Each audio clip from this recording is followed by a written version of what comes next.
Hi, a 15-year-old boy once told me, every time I present my report card to my parents, they will ask me about the marks scored by some of my friends. How much did Chitra get? How much did Anand get? Even before looking at my report card.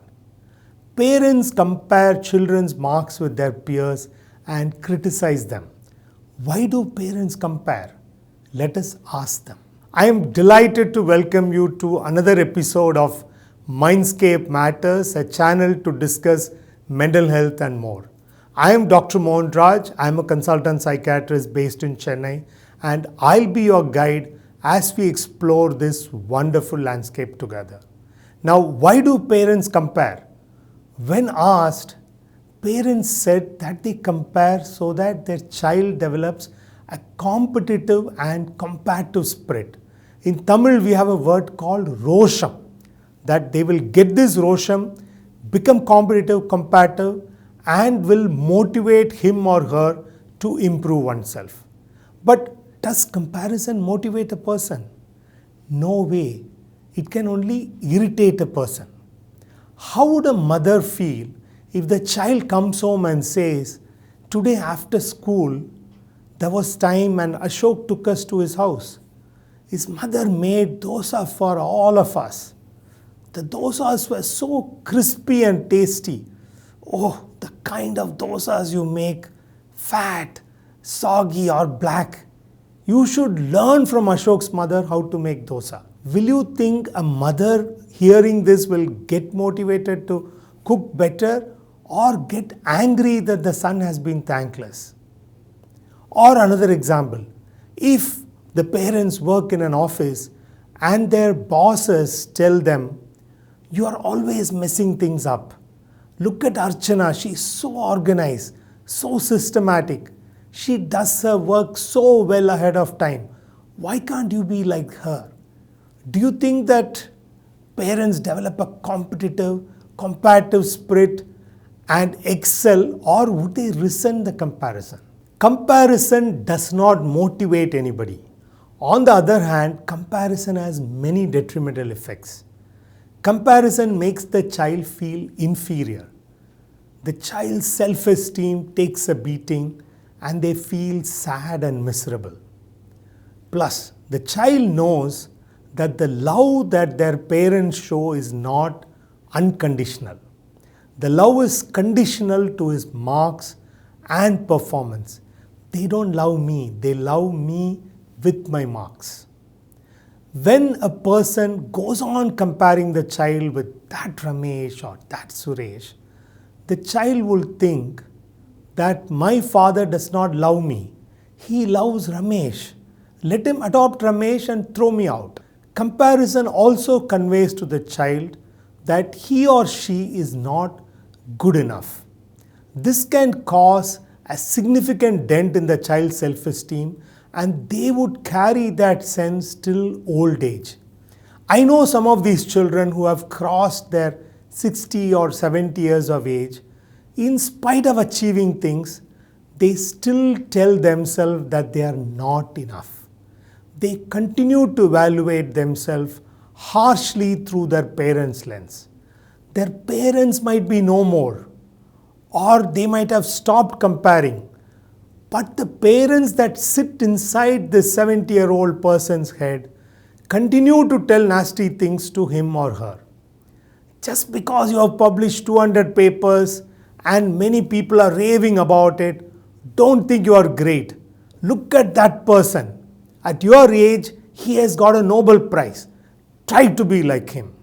Now, this is not his parents speaking. Parents are not there, but the parents who sit inside the head for so many years continue to say this to them. We incorporate our parents and significant others inside our head, and that father inside our head will tell us exactly what he did a long time ago. Another aspect, no child wants to get low marks in an exam. Every child wants to do well and get good marks. In spite of that, why do some children get low marks? There should be some reason. Parents should strive to find out the reason and take appropriate action. It could be dyslexia, where a child has a specific problem in reading, writing, or maths, or it could be hyperactivity as seen in attention deficit hyperactivity disorder, or some other reason. Rather than comparing, parents should screen the child, rule out these developmental problems, and train them appropriately. The important thing for parents is to focus whether the child is enjoying what they are studying. Parents can offer time and effort to make learning enjoyable for the child. Once the child enjoys the studying process, marks are just a natural byproduct. It's not just the parents. Teachers too jump into this bandwagon. They too compare the students. Many teachers would compare the child with his or her sibling. You are not smart like your sister. She would solve these problems in 5 minutes. You are struggling. This is what most teachers tell their students. Some other teachers divide the class into good, bad, and average students on largely subjective criteria and compare between them. Mistakes done by the so-called good students go unpunished, but even small mistakes done by the so-called bad students are severely punished. This comparison and differential treatment between the classmates can cause lasting scars. If you have the habit of comparing your child with others, what can you do? For starters, let's do this exercise. Recall an instance where you had compared your child and said a lot of nasty things. Now, get into the child's shoes. What do I mean by getting into the child's shoes? Stand where your child usually stands and try to look at the world through your child's eyes. See what they will feel when they see many things. See you standing there, saying all those nasty things, comparing them. Can you now feel what the child is feeling inside? Can you feel the misery? Can you feel the helplessness? This is what I mean by putting yourself in their shoes.